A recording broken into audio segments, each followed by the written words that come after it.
श्रीमन्नारायण दोस्तों, राधे राधे। भगवान श्री कृष्ण जी द्वारिका में देवी सत्यभामा के साथ सिंहासन पर विराजमान थे।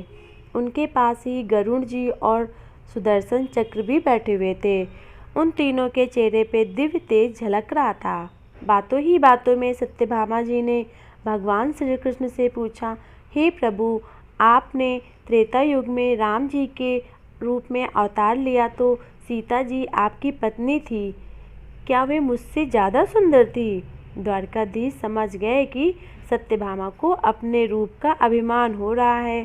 तभी गरुड़ जी बोले, हे भगवान, जिस गति से मैं उड़ता हूँ, क्या इस दुनिया में मुझसे तेज भी कोई इस गति से उड़ सकता है?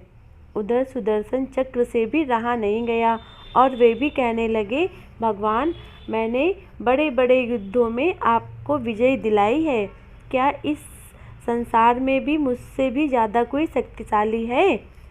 अब भगवान मन ही मन मुस्कुराने लगे। वे जान रहे थे कि इन तीनों भक्तों को अहंकार हो गया है और उनके अहंकार को नष्ट करने का समय आ गया है।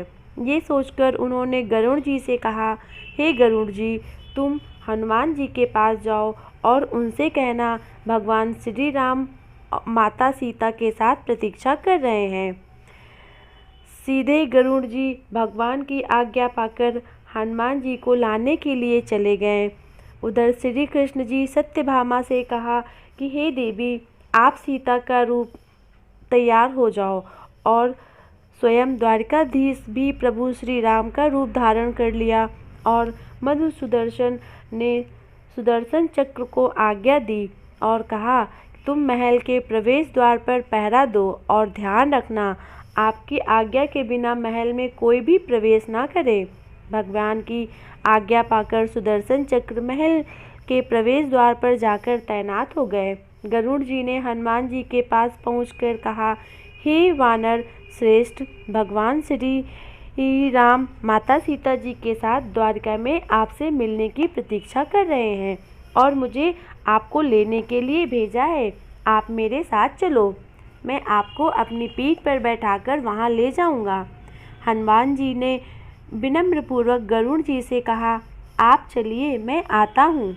गरुड़ जी ने सोचा, पता नहीं यह बूढ़ा बानर कब तक पहुँचेगा। खैर, मैं तो भगवान के पास चलता हूँ। यह सोचकर गरुड़ जी शीघ्रता से द्वारिका की ओर चल पड़े। पर ये क्या, महल में पहुंचकर गरुड़ जी देखते हैं कि हनुमान जी तो उनसे पहले ही प्रभु के पास बैठे हैं। गरुड़ जी ने अपना सिर लज्जा से झुका लिया। तभी भगवान श्री राम ने हनुमान जी से कहा, हे पवन पुत्र, तुम बिना आज्ञा के महल में कैसे प्रवेश कर गए? क्या तुम्हें किसी ने रोका नहीं? तो हनुमान जी ने हाथ जोड़ते हुए सिर झुकाकर अपने मुख से सुदर्शन चक्र को बाहर निकालकर भगवान के सामने रख दिया। हनुमान जी ने कहा, प्रभु, आपसे मिलने के लिए मुझे इस चक्र ने रोका था, इसीलिए मैं इसे अपने मुख में रखकर आपसे मिलने आ गया। आप मुझे क्षमा करें। प्रभु, अब तो भगवान मन ही मन मुस्कुराने लगे। फिर हनुमान जी ने प्रेम पूर्वक हाथ जोड़ते हुए श्री राम जी से कहा, हे प्रभु, आपने कहा था आप माता सीता के साथ मेरी प्रतीक्षा कर रहे हैं। आज आप माता सीता के स्थान पर किस दासी के साथ इतना सम्मान दिए बैठे हैं? या आपके साथ कौन सिंहासन पर विराजमान है? अब रानी सत्यभामा जी के अहंकार भंग होने की बारी थी। उन्हें अपनी सुंदरता पर अहंकार था, जो पल भर में चूर चूर हो गया। रानी सत्यभामा, सुदर्शन चक्र और गरुड़ तीनों का गर्व चूर चूर हो गया। वे श्री भगवान कृष्ण की लीला समझ गए। उन तीनों की आंखों से आंसू बहने लगे और वे भगवान के श्री चरणों में झुक गए। अद्भुत लीला है, प्रभु के अपने भक्तों के अहंकार को अपने भक्त द्वारा ही चूर कर दिया, क्योंकि भगवान कभी भी अपने भक्तों के मन की किसी भी प्रकार का दोष नहीं रहने देते, उनके दोषों का तुरंत नाश कर देते हैं।